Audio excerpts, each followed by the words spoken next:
saint Luc. Gloire à toi, Seigneur. En ce temps-là, comme on l'écoutait, Jésus ajouta une parabole. Il était près de Jérusalem et ses auditeurs pensaient que le royaume de Dieu allait se manifester à l'instant même. Voici donc ce qu'il dit. Un homme de la noblesse partit dans un pays lointain pour se faire donner la royauté et revenir ensuite. Il appela 10 de ses serviteurs et remit à chacun une somme de la valeur d'une mine. Il leur dit : « Pendant mon voyage, faites de bonnes affaires. » Mais ses concitoyens le détestaient et ils envoyèrent derrière lui une délégation chargée de dire : « Nous ne voulons pas que cet homme règne sur nous. » Quand il fut de retour, après avoir reçu la royauté, il fit convoquer les serviteurs auxquels il avait remis l'argent, afin de savoir ce que leurs affaires avaient rapporté.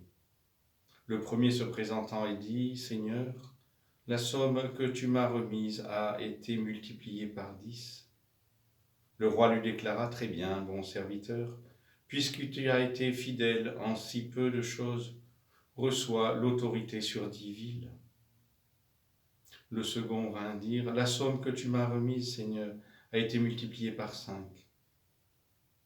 À celui-là encore, le roi dit : « Toi, de même, sois à la tête de 5 villes. » Le dernier vint dire : « Seigneur, voici la somme que tu m'as remise, je l'ai gardée, enveloppée dans un linge. En effet, j'avais peur de toi, car tu es un homme exigeant, tu retires ce que tu n'as pas mis en dépôt, tu moissonnes ce que tu n'as pas semé. » Le roi lui déclara : « Je vais te juger sur tes paroles, serviteur mauvais. Tu savais que je suis un homme exigeant, que je retire ce que je n'ai pas mis en dépôt, que je moissonne ce que je n'ai pas semé. Alors pourquoi n'as-tu pas mis mon argent à la banque ? À mon arrivée, je l'aurais repris avec les intérêts. »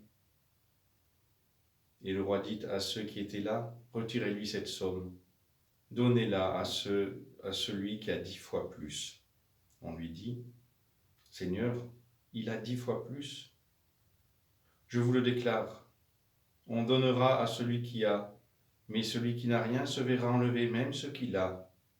Quant à mes ennemis, ceux qui n'ont pas voulu que je règne sur eux, amenez-les ici et égorgez-les devant moi. » Après avoir ainsi parlé, Jésus partit en avant pour monter à Jérusalem. Acclamons la parole de Dieu. Louange à toi, Seigneur Jésus. Comment comprendre cette parabole étrange qui nous rappelle celle des talents que nous avons entendue dimanche et dont la conclusion est d'ailleurs identique. Celui qui a recevra encore et celui qui n'a rien se verra enlever même ce qu'il a. Au point de départ, tout est don de Dieu. Ce que chacun reçoit, il n'en est pas le propriétaire. Il est simplement le dépositaire et l'intendant des affaires de Dieu. À l'arrivée, tout est don de Dieu, largesse de Dieu, et la récompense est complètement disproportionnée par rapport au service rendu. Mais la récompense n'enrichit pas l'homme pour une possession égoïste. Il reçoit comme récompense une responsabilité nouvelle, c'est-à-dire une participation plus active à l'avènement du royaume et à l'œuvre du salut. Mais pourquoi le roi retire-t-il donc tout au dernier serviteur ?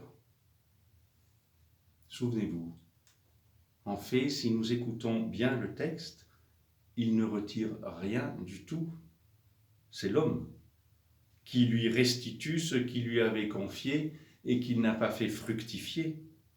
Il a rendu stérile le don du roi et ce dernier en tire simplement une conclusion. Cet homme n'a pas voulu de mon don. Il l'a pris comme un fardeau. Il n'en veut pas, alors qu'il reprenne sa liberté s'il ne veut pas me servir. Dieu respecte profondément notre liberté et ne veut en aucun cas s'imposer à nous autoritairement.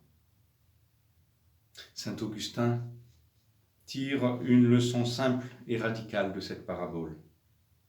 Il nous dit: nous apprenons de là qu'on peut perdre les dons de Dieu si on les a sans les avoir, c'est-à-dire sans en faire usage, et qu'on mérite, au contraire, de les voir augmenter lorsqu'on les possède véritablement, c'est-à-dire quand on a fait un emploi salutaire. Amen.